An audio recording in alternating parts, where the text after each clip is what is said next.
The man bent down as if he just picked up a coin. Excuse me, is yours? Yeah. Strange, you must have come out of your pocket and rolled quite a distance to get all that. Oh, yes, there we go. You know how these things got? I'm terribly sorry.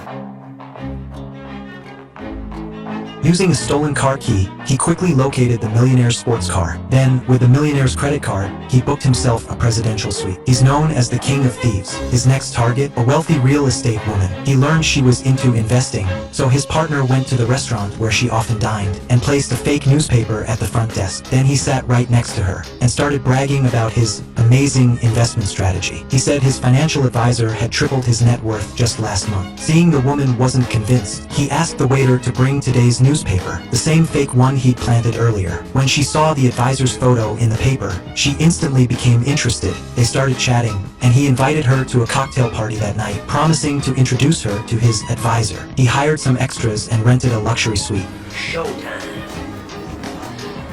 Soon, the woman arrived as promised. He introduced her to the so-called advisor. She said she was new to investing, but if he could help her, she'd be willing to put in $100 million. How much would you like to invest? Perhaps $1 million to begin with. Well, That is a decent sum for your first investment. it'll be enough to let me see if your advice is worth following or not. Come to my office tomorrow, and we'll discuss it further.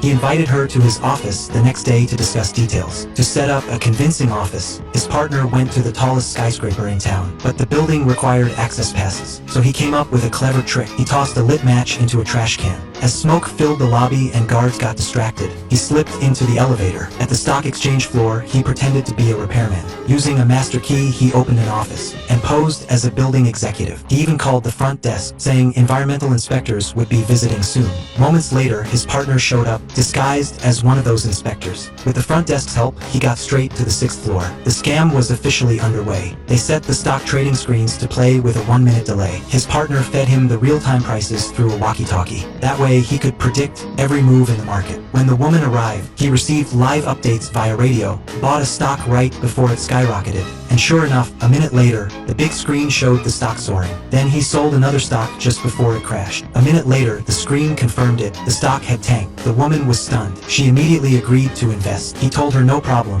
but he'd take a 20% commission. Soon came the big deal day. After weeks of planning, it was time for the final step. Both parties met at the office, opened their cash boxes to check the money, and placed them by the door. He started pretending to trade.